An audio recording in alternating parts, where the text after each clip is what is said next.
أعوذ بالله من الشيطان الرجيم بسم الله الرحمن الرحيم وقال رجل مؤمن من آل فرعون يكتم إيمانه وتقتلون رجلا أن يقول ربي الله وقد جاءكم بالبينات من ربكم وإن يك كاذبا فعليه كذبه وإن يك صادقا يصبكم بعض الذي يعدكم إن الله لا يهدي من هو مسرف كذاب صدق اللہ العظیم۔ کل کے سبق کے آخر میں نے اس مرد مومن کا تذکرہ کیا تھا۔ یہ کون تھے، کہاں سے آئے تھے، کس قوم سے تعلق تھا؟ قرآن پاک نے بہرحال اس حوالے سے کچھ تفصیلات نہیں بتائیں،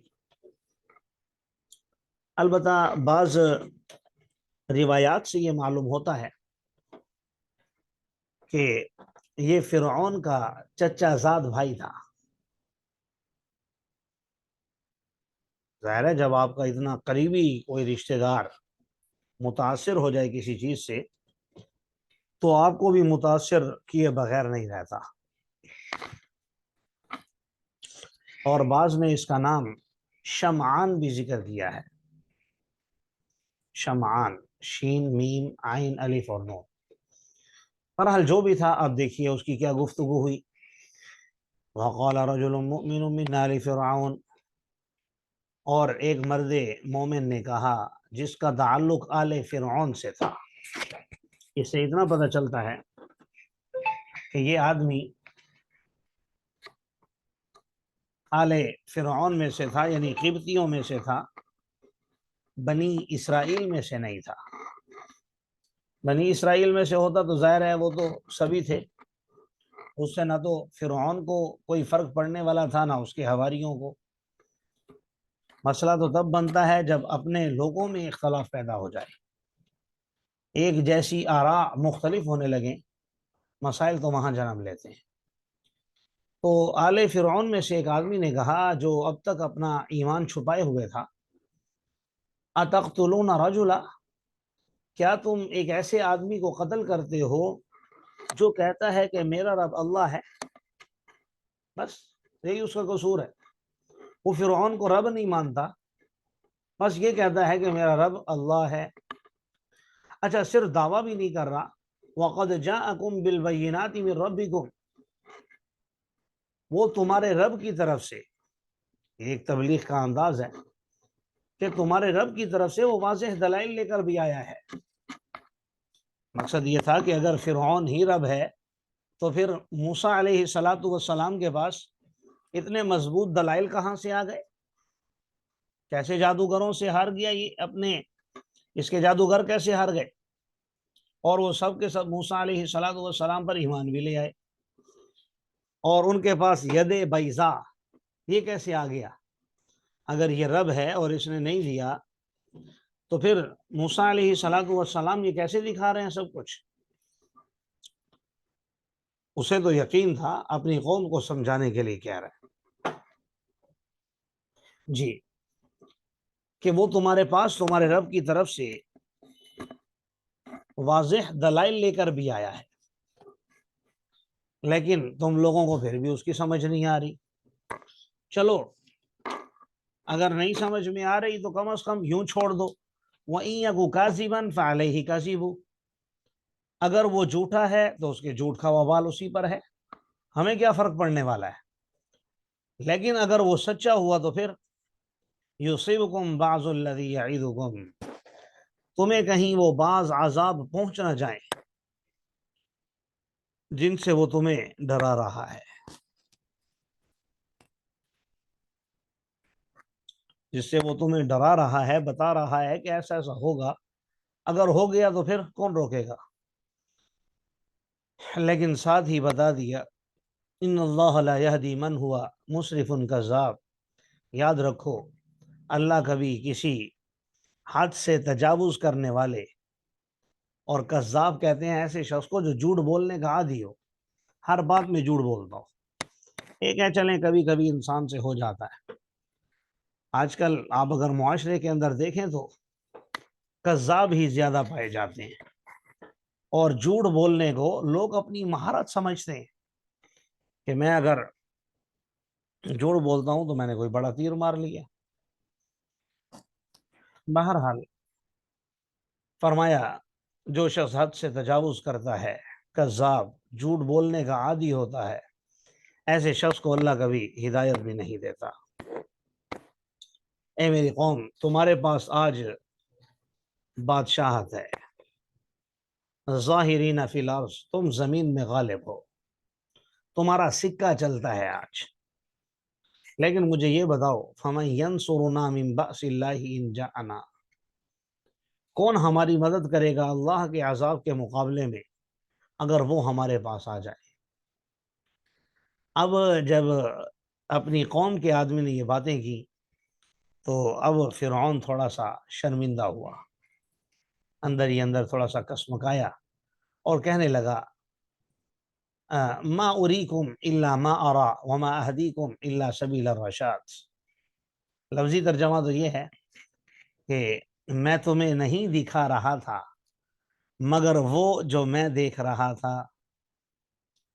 اور اگر اردو کے محاورے میں آپ اس کا ترجمہ کرنا چاہیں عام فہم لفظوں میں تاکہ سب کو سمجھ میں آ جائے تو پھر اس کا ترجمہ ہوگا بھائی میں تو اپنی رائے دے رہا تھا، پہلے مسلط کر رہا تھا، حکم چلا رہا تھا، لیکن جب اپنوں کی مخالفت کا سامنا ہوا تو کہنے لگا ما اریکم الا ما ارا، میں تو تمہیں اپنی رائے دے رہا تھا۔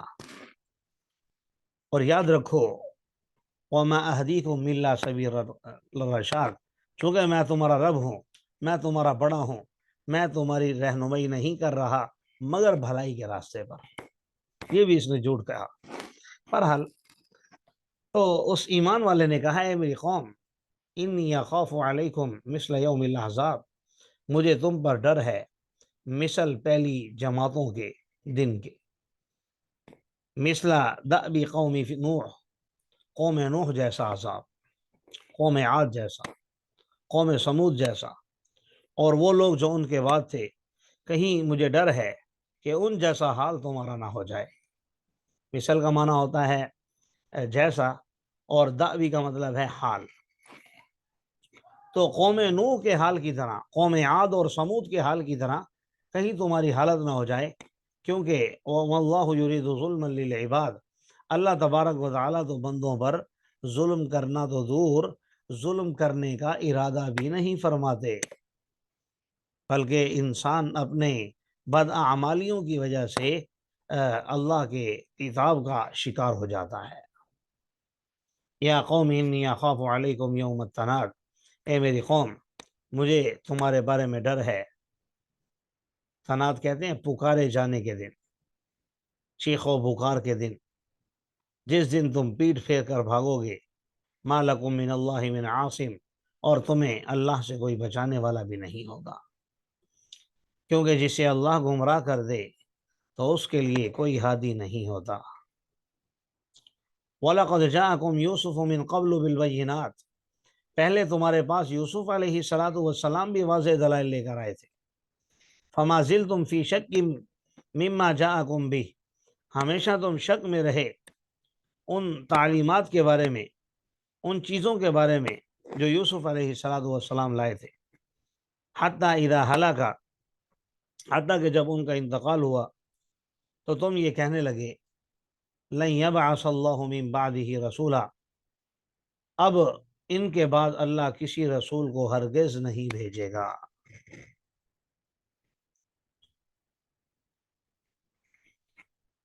بتانا یہ چاہ رہے ہیں کہ پہلے تو تم یوسف علیہ السلام کی نبوت کا انکار کرتے رہے، یہ بہت بڑا جرم تھا۔ ان کی وفات ہوئی تو پھر آگے سے کسی پیغمبر کے آنے کی تمنا کرتے کہ چلو ہم سے غلطی ہو گئی، ہم کوئی پیغمبر آیا تو مانیں گے۔ تم یہ کہہ رہے ہو کہ اللہ کوئی پیغمبر بھیجے گا ہی نہیں، بھیج ہی نہیں سکتا۔ تو یہ محض تمہارے اپنے اندازے ہیں، اپنی بنائی ہوئی باتیں ہیں، اور حقیقت سے اس کا کوئی تعلق نہیں ہے۔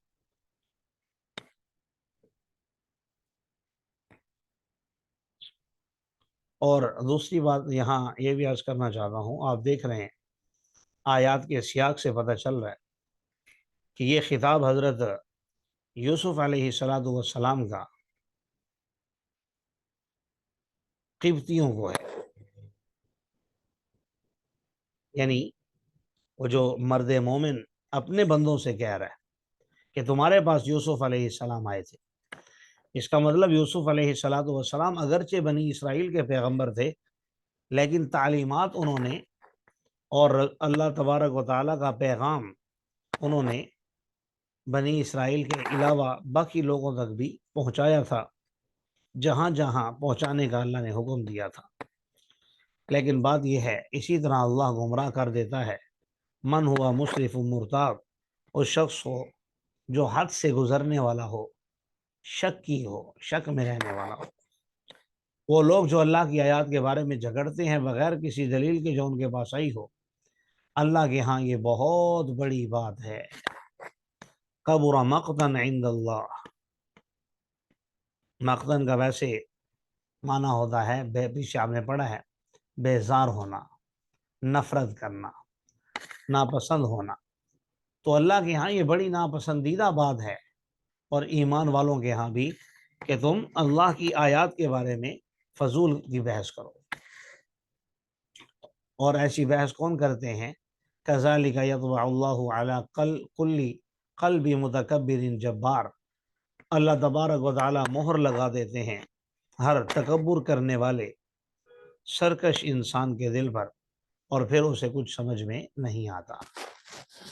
اب اس مرد مومن کی اتنی لمبی تقریر سننے کے بعد فرعون نے ان کی بات کو مذاق میں اڑانے کے لیے کہا، یا حامان نبنی لی صرحا لعلی ابلغ الاسباب، اے حامان میرے لیے ایک بلند محل تعمیر کرواؤ تاکہ میں اس کے راستوں پر چڑھ سکوں، اسباب السماوات، آسمان کے دروازوں میں جھانک سکوں۔ اور مقصد کیا ہے میرا؟ فاطلع الی الہ موسیٰ، اور موسیٰ کے رب کو میں جھانک سکوں، یہ جو کہتا ہے کہ میرا رب آسمانوں میں ہوتا ہے۔ لیکن یہ سارے کام میں تمہاری تسلی کے لیے کرنا چاہتا ہوں۔ وَإِنِّي لَأَظُنُّهُ كَاذِبًا، نعوذ باللہ من ذالک، کہ موسیٰ علیہ السلام کو تو میں جھوٹا سمجھتا ہوں، یعنی مجھے یقین ہے اس بات کا کہ وہ جھوٹے ہیں، لیکن تم لوگوں کی تسلی کے لیے، اور یہ ہمارا ہی چچا زاد اب یہ باتیں کر رہا ہے، تو تمہارے لیے میں یہ سب کچھ کرنے کے لیے بھی تیار ہوں کہ میرے لیے کوئی چیز بناؤ تاکہ میں آسمان پر چڑھوں۔ اللہ فرما رہے ہیں وَكَذَلِكَ زُيِّنَ لِفِرْعَوْنَ سُوءُ عَمَلِهِ، اس طرح مزین کر دیا گیا فرعون کے لیے اس کا برا عمل۔ اللہ تعالیٰ ایسی کنڈیشن سے ہم سب کی حفاظت فرمائے، آمین۔ کیونکہ انسان جب کسی برے عمل کو اچھا سمجھ کے کرنے لگ جائے، پھر نہ تو وہ قرآن کے کہنے پر چھوڑتا ہے، نہ حدیث کے کہنے پر چھوڑتا ہے، نہ والدین کے سمجھانے پر، نہ اساتذہ کے سمجھانے پر، پھر وہ اسے چھوڑ ہی نہیں سکتا۔ کیوں؟ کیونکہ وہ تو اسے اچھا سمجھ رہا ہے کہ میں اچھا کام کر رہا ہوں۔ ابھی جتنے بھی لوگ ہیں میلاد منانے والے، عید میلاد النبی کے موقع پر کیسی کیسی خرافات ہوتی ہیں، کیسے کیسے ناجائز کام ہوتے ہیں، اور ان کے علماء خوش ہیں کہ بھائی ہم نے تھوڑی کہا یہ کام کرنے کے لیے، اور میرے بھائی آپ نے تو نہیں کہا، لیکن چھوٹ تو آپ نے دی ہے نا اپنی عوام کو اتنی۔ ہم بھی سمجھتے ہیں کہ عید میلاد النبی کوئی حرام نہیں ہے۔ رسول اللہ صلی اللہ علیہ وسلم کی پیدائش والے دن اگر بندہ گھر میں کیک لے آئے، بچوں کو کھلا دے، خوشی منا لے، ہم بھی سمجھتے ہیں کہ یہ کوئی حرام کام نہیں ہے، لیکن آپ نے اتنے کی اجازت دی تو پھر دروازہ کھلتا چلا گیا، کھلتا چلا گیا۔ پھر اب عید میلاد النبی کے نام پر کسی کو شیطان بنا کے باندھ رہے ہیں کہ آج شیطان بندھا ہوا ہے، اس کو پھر اچھی خاصی رقم بھی دے رہے ہیں، اور کسی کو دلہن بنا کر، بلکہ حور عین بنا کر چوکوں میں چوراہوں میں بٹھا رہے ہیں، اور پیسہ ان پر پھینک رہے ہیں، اور وہ بھی اچھی خاصی رقم لے رہی ہے۔ اور اس طرح ناچ گانوں کی محفلیں قائم ہو رہی ہیں اور گانے لگے ہوئے ہیں اور اس میں ناچ ہو رہا ہے اور ساتھ ہی نظمیں بھی چل رہی ہیں، نعتیں بھی ہو رہی ہیں۔ تو یہ سب کیا ہے؟ لوگ یہ سمجھ رہے ہیں کہ آج 12 ربیع الاول ہے اور ہم نبی کی پیدائش میں خوشی منا رہے ہیں۔ تو میرے بھائیوں، اگر خوشی منانا ہی ہے، چلو ہم کہہ دیتے ہیں کہ جائز ہے، تو خوشی تو اس طریقے پر منائی جائے گی جس کی اجازت رسول اللہ صلی اللہ علیہ وسلم نے دی ہے۔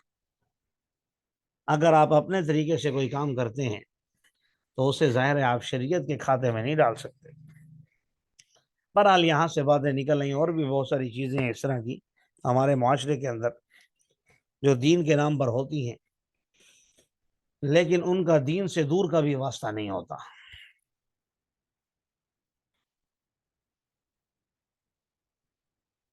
جی، تو وَكَذَلِكَ زُيِّنَ لِفِرْعَوْنَ سُوءُ عَمَلِهِ، اسی طرح مزین کر دیا گیا فرعون کے لیے اس کا برا عمل، وَصُدَّ عَنِ السَّبِيلِ، اور وہ راستے سے رک گیا، اس کی خواہشات نفسانیہ نے ہدایت پر آنے سے روک دیا۔ جی، وَمَا كَيْدُ فِرْعَوْنَ إِلَّا فِي تَبَابٍ، اور فرعون کی تدبیر نہیں تھی مگر بیکار۔ بعض نے ترجمہ کیا مگر تباہی میں، تو دونوں کا مطلب ایک ہی ہے کہ اس نے جتنی بھی چالیں چلیں سب کا نقصان اسی کا ہوا۔ وقال الذی، اچھا اب فرعون نے جب یہ تقریر کی تو اس مرد مومن نے کہا، اے میری قوم، میری اتباع کر لو، اہدکم سبیل الرشاد، یقین مانو میں تمہاری سیدھے راستے کی طرف رہنمائی کر رہا ہوں۔ اے میری قوم، یہ دنیاوی زندگی تھوڑا سا سامان ہے اور آخرت کا گھر ہمیشہ کا گھر ہے۔ جو برا عمل کرے گا اسے نہیں بدلہ دیا جائے گا مگر اسی کی مثل، اور جو اچھا کام کرے گا من ذکر او انثی، مرد ہو یا عورت، بس مومن ہو، فاولئک یدخلون الجنہ، اللہ تعالیٰ اسے جنت میں داخل فرمائیں گے، بغیر حساب کے رزق عطا فرمائیں گے۔ اے میری قوم، مجھے کیا ہو گیا کہ میں تمہیں جنت کی طرف بلا رہا ہوں، وتدعوننی الی النار، اور تم مجھے جہنم کی آگ کی طرف بلا رہے ہو۔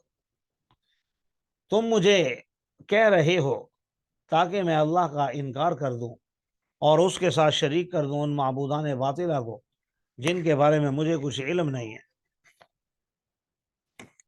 اور میں تمہیں بلا رہا ہوں الی العزیز الغفار، ایک زبردست مغفرت کرنے والی ذات کی طرف۔ یقیناً تم مجھے بلا رہے ہو ان کی طرف کہ جن کو پکارنے کا نہ دنیا میں کوئی فائدہ ہے نہ آخرت میں، کیونکہ وَأَنَّ مَرَدَّنَا إِلَى اللَّهِ، ہم سب نے لوٹنا ہے اللہ کی طرف، اور یاد رکھو جب لوٹ کر جائیں گے وَأَنَّ الْمُسْرِفِينَ هُمْ أَصْحَابُ النَّارِ، تو حد سے تجاوز کرنے والے اہل جہنم میں سے ہوں گے۔ یہاں بار بار آ رہا ہے حد سے تجاوز، تو یہ حد وہ والی حد مراد ہے جو شریعت نے متعین کی ہے، تلک حدود اللہ، اور یہ حد صرف نکاح میں نہیں ہے، طلاق میں نہیں ہے، نماز اور روزے میں نہیں ہے، بلکہ آپ کے دیکھنے کی ایک حد ہے، چیزیں سننے کی آپ کے لیے ایک حد شریعت نے متعین کی ہے۔ آپ کی زبان کتنی چلنی چاہیے، کیسے چلنی چاہیے، کہاں چلنی چاہیے، اس کے لیے بھی شریعت نے حدیں متعین کی ہیں۔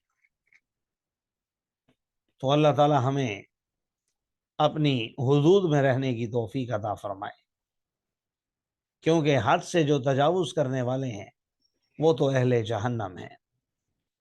فَسَتَذْكُرُونَ مَا أَقُولُ لَكُمْ، عن قریب تم یاد کرو گے وہ باتیں جو میں تمہیں کہہ رہا ہوں، اور میں اپنا معاملہ اللہ کے سپرد کرتا ہوں، یقیناً اللہ بندوں کو دیکھ رہا ہے۔